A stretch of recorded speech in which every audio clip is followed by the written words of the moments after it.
Voilà. Là, vous êtes chez moi. Charles est retraité.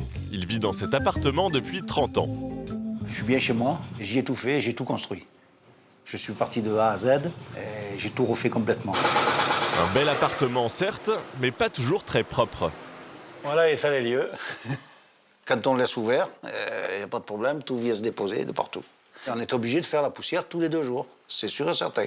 Et comme là, vous voyez mon petit taureau, là, il ne supporte pas la poussière. Là, il est content parce que je l'ai dépoussiéré. Et s'il n'est pas toujours content, c'est à cause de cela. Qu'est-ce qu'on entend là? Là, c'est le marteau-piqueur qui casse le béton. Faites fermer, attendez. Bon, ça donne ça quand même. Hein. Sentez un peu comme ça tremble. J'entends ça tous les jours, malheureusement. Tous les jours. Quand c'est pas ces bruits, c'est les autres, c'est autre chose. C'est infernal. Du bruit, de la poussière, des embouteillages, les villes se modernisent. Mais qu'en est-il quand les marteaux-piqueurs s'installent sur notre palier? Commerçants et riverains doivent composer avec des travaux souvent insupportables. Je suis en pleine dépression depuis quelques mois. Je suis à bout de craquer, quoi. Que faire lorsque l'on habite une rue en travaux? Quels sont les recours possibles? C'est à Marseille, dans cet immeuble, que vit Charles, au pied de ses travaux. Ils ont commencé il y a 8 mois et il y en a encore pour 1 an. Ce chantier, Charles le subit avec ses petits locataires. Je vais chercher mes tortues, tiens. Elles sont perturbées, les pauvres. Qu'est-ce qu'ils te font? Trop de bruit. Vous avez vu comme elle a soufflé? Elle ne mange pas comme d'habitude. C'est pour ça qu'on garde les fenêtres le plus longtemps fermées. Mais le bruit, ce n'est que la partie visible de l'iceberg. Il y a aussi les coupures d'électricité. On n'avait même plus de micro-ondes pour faire chauffer quelque chose. Alors on a mangé 2 tranches de jambon dans un morceau de pain. Voilà, la vie de camping. Et parfois, le camping s'installe jusque dans la salle de bain. Quand vous êtes là sous la douche, tranquille, vous vous savonnez, vous ouvrez le robinet mitigeur, plus d'eau. Et bien, obligé de s'essuyer avec le savon et tout. Et on se gratte toute la matinée. Parce que le savon, ça gratte. Personne ne nous prévient de rien. Quand on nous coupe le téléphone, c'est pareil. Quand on nous coupe l'électricité et qu'ils arrachent les câbles, je veux bien que c'est toujours plus ou moins, comme ils le disent, accidentel, mais c'est des accidents répétitifs qui ne sont pas concevables. Des travaux insoutenables pour Charles, mais nécessaires pour Joël Raffin.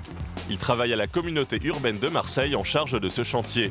L'objectif, améliorer l'écoulement d'un ruisseau pour rendre la zone non inondable.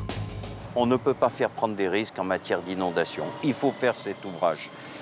Et évidemment, un chantier n'est jamais sans nuisance. On essaye de les minimiser, simplement en prenant l'exemple ici, sur ce support, les instruments de mesure qui mesurent le bruit, les vibrations, de manière à toujours rester dans les normes qui ont été imposées à l'entreprise. Mais qu'en est-il alors du bruit que subit Charles? Évidemment, je ne peux pas vous dire que cet engin-là fasse le bruit d'une aiguille à tricoter. C'est évident. Hein.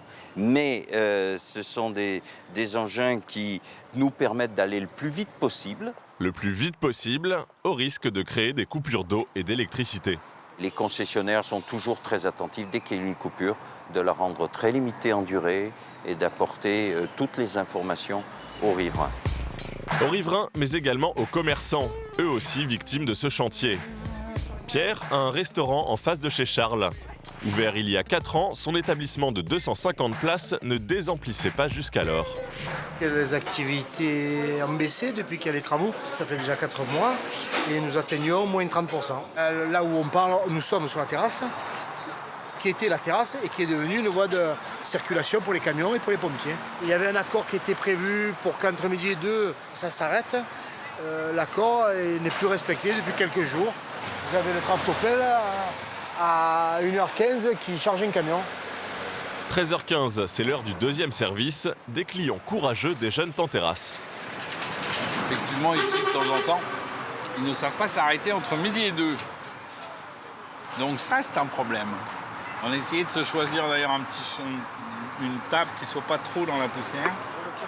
Pour le personnel, le malaise est quotidien. Moellon au chocolat. Le bruit, la poussière, c'est énormément gênant. rentrer à la maison, on a mal à la tête. Des nuisances que Joël Raffin minimise. Je le dis sans être provocateur, mais il y avait en permanence une circulation ici. Donc les terrasses, les gens qui occupent la terrasse sont en doute dans de meilleures conditions aujourd'hui qu'avant. De meilleures conditions, pas si sûr. Et cela devrait durer encore 1 an. Il y a quand même 12 personnes qui travaillent. Voilà. L'avenir, ça peut commencer par du licenciement. Je vais monter un dossier pour essayer d'avoir une indemnisation. Mais il m'a dit que ce sera très, très, très difficile. En effet, un commerçant peut être indemnisé, mais sous condition. Il doit prouver une perte de chiffre d'affaires d'au moins 10%, et cette baisse doit être directement liée aux travaux. Pour les riverains, la notion d'utilité publique rentre en jeu. On se doit de supporter les travaux, mais si la nuisance sonore est trop importante ou les horaires non respectés, vous pouvez espérer un retour à l'ordre, voire même une indemnisation. Mais gros chantier n'est pas toujours synonyme de grosse galère. Dominique Huchet supervise le projet de réaménagement des Halles de Paris. C'est à peu près 200 000 personnes qui fréquentent les commerces ou les équipements publics de la ville. On a plus qu'intérêt à ce que ça se passe bien. Une charte est signée en amont avec les riverains et commerçants. Différents engagements y sont pris pour minimiser les nuisances. Visite du chantier pour preuve. Alors pour lutter contre les poussières, on utilise ce genre d'engin, on croirait un gros canon à neige. C'est quelque chose qui projette des petites gouttes d'eau qui permettent d'humidifier la poussière et de faire tomber au sol cette poussière pour faire en sorte que le vent ne l'emmène pas chez les habitants du quartier. Le problème du bruit a lui aussi été anticipé. Dès qu'on peut, on n'utilise pas ce genre d'engin et on utilise une pince. Donc vous voyez, c'est une énorme pince. Donc vous avez les 2 bras de la pince qui sont dotés d'une force colossale et qui sont capables de prendre un mur en béton et de casser le mur en petits gravats qui tombent tout seuls. Ça, c'est presque silencieux. En tout cas, un riverain qui est bien enfermé derrière ses fenêtres n'entendra pas la démolition avec cet engin-là. Josie, une riveraine, vit depuis 2 ans avec ses travaux. Donc vous voyez, l'avantage d'un chantier comme celui-là qui est émergé dans la ville, c'est qu'on finit par connaître tout le monde. On fait beaucoup de réunions publiques où on a des assidus, dont fait partie madame. Vous le portez très très bien. C'est pas pour vous féliciter vraiment non plus, parce que quand même au quotidien nous souffrons beaucoup. J'ai reçu des invités à l'instant, j'ai dû laver les tasses à café avant de leur servir le café. Parce que la poussière s'infiltre et c'est une poussière très très fine. Malgré les ennuis, Josie n'oublie pas qu'une ville doit se moderniser.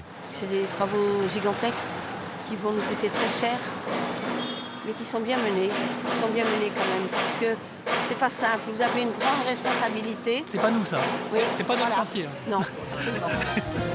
Peu importe d'où vient le bruit, si votre rue est en travaux, faites-vous entendre.